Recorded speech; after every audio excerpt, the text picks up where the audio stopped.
दिन पूर्व राजनांदगांव के पूर्व विधायक एवं पूर्व मंत्री लीलाराम भोजवानी का देहांत हो गया था। लीलाराम भोजवानी को श्रद्धांजलि देने भाजपा के बड़े दिग्गज नेता पहुंचे हुए थे। आज मुख्य रूप से रायपुर से भाजपा प्रदेश अध्यक्ष अरुण साहू, पूर्व मंत्री ब्रजमोहन अग्रवाल एवं धर्मलाल कौशिक पहुंचे हुए थे। पत्रकारों का जवाब देते हुए भाजपा प्रदेश अध्यक्ष अरुण साहू ने बोला कि जिन 21 सीटों में हमें हार का सामना करना पड़ा था, अब उन 21 सीटों को घोषित कर दिया गया है और 21 सीटों पर कमल खिलेगा। बुलडोजर वाली सरकार पर पत्रकारों को जवाब देते हुए अरुण साहब ने कहा, छत्तीसगढ़ में जिस प्रकार से जिहाद करने वालों की संख्या बढ़ी है, लव जिहाद बढ़े हैं, अपराधी के हौसले बुलंद हुए हैं, ऐसे कृत्य करने वालों के ऊपर बुलडोजर चलेगा। ब्रजमोहन ने पत्रकारों का जवाब देते हुए कहा, 21 सीट घोषित करके हम चौसर के खेल में आगे हो गए हैं और जीत हमारी होगी। पूर्व मंत्री धर्मलाल कौशिक ने केजरीवाल पर कटाक्ष किया और कहा, केजरीवाल फ्री बांटने का काम नहीं करते हैं, समाज को बांटने का काम करते हैं। केजरीवाल का इस चुनाव में कोई भी अता पता नहीं चलेगा।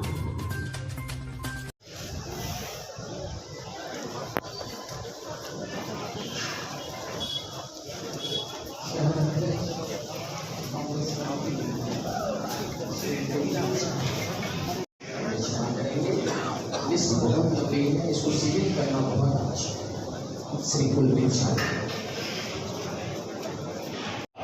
संभाव था और एक अच्छे सामाजिक कार्यकर्ता के रूप में भी वो जाने और पहचाने जाते थे। उन्होंने राजनांदगांव क्षेत्र में और जिन्होंने अपने राजनांदगांव के साथ हमारे राज्य का, देश का एक गौरवशाली स्थापित किया है। पूर्व में शुरू से उनसे मुलाकात दादाजी का आशीर्वाद प्राप्त होता रहा। ऐसा व्यक्तित्व आदरणीय लीलाराम जी भोजवानी, जो हम सबके अग्रज थे, मार्गदर्शक थे और भारतीय जनता पार्टी के बहुत समर्पित और निष्ठावान कार्यकर्ता के रूप में वो जाने और पहचाने जाते थे।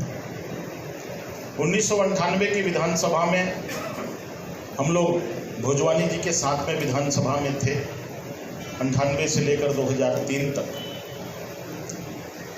बहुत सहजता, सरलता और विनम्रता, ये भोजवानी जी के व्यक्तित्व की पूंजी थी। लीलाराम भोजवानी जी एक प्रदेश के राजनीति के स्तंभ थे, बहुत पुराने नेता थे। हमारे साथ में तो 90 में वो पटवा जी के मंत्रिमंडल में मंत्री रहे हैं। एक मिलनसार, एक हंसमुख, एक सीधा साधा सरल व्यक्तित्व और जिनसे गरीब से गरीब आदमी से लेकर अमीर से अमीर लोगों के भी संपर्क होते थे, संबंध होते थे। और उन्होंने पूरा जीवन सेवा के काम में लगाया, पत्रकारिता के काम में लगाया, लेखन के काम में लगाया। एक ऐसे व्यक्तित्व का जाना सिर्फ ये भारतीय जनता पार्टी की क्षति नहीं है, ये पूरे प्रदेश की क्षति है कि एक राजनीति का स्तंभ और विशेष रूप से राजनांदगांव क्षेत्र की एक राजनीति का स्तंभ जिससे बहुत कुछ सीखने मिलता था, वो हमारे बीच से चला गया।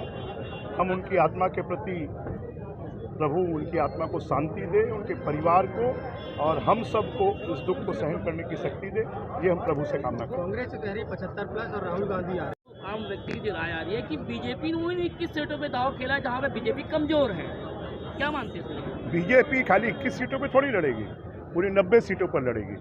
और बीजेपी का दांव जो चौसर में पहले जीत शुरू करता है वो आखिरी तक जीतता है और अभी भी हमने जीत शुरू कर दी है और आखिरी तक जीतेंगे।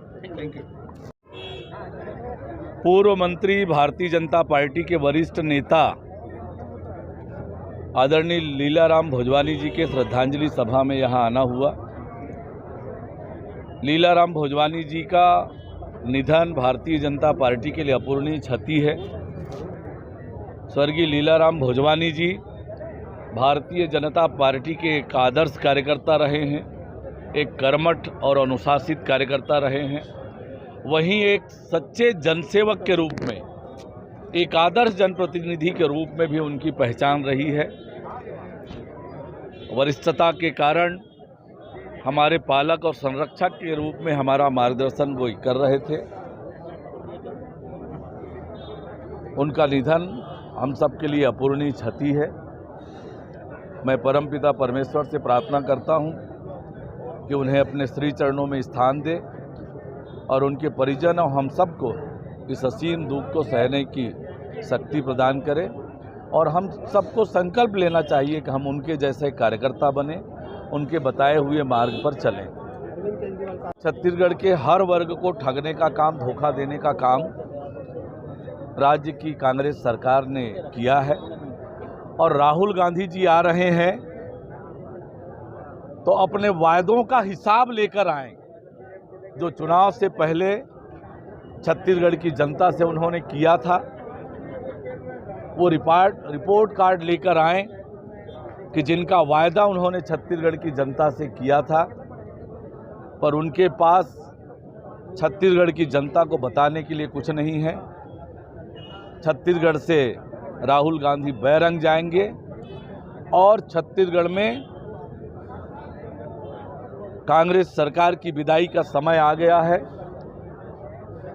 छत्तीसगढ़ की जनता ने तय कर लिया है छत्तीसगढ़ से कांग्रेस की सरकार को उखाड़ फेंकने का और भारतीय जनता पार्टी की सरकार बनाने का। देखिए, भारतीय जनता पार्टी की पार्लियामेंट्री पार्टी तय करती है, पार्लियामेंट्री बोर्ड तय करती है कि चेहरा कौन होगा, पर प्रदेश अध्यक्ष के नाते भारतीय जनता पार्टी के कार्यकर्ताओं के साथ मिलकर छत्तीसगढ़ में भारतीय जनता पार्टी की सरकार बने, छत्तीसगढ़ में कमल खिले, छत्तीसगढ़ की जनता को राज्य की अन्यायी, अत्याचारी, भ्रष्टाचारी, वादा खिलाफी करने वाली सरकार से मुक्ति मिले। 21 लोगों के नाम गारंटी कार्ड देखे गए। देखिए, जिस प्रकार से पंजाब और दिल्ली में वे सरकार चला रहे हैं, जिस प्रकार से उनके मंत्री विधायक जेल में हैं, देश की जनता उनके सरकार को देख चुकी है।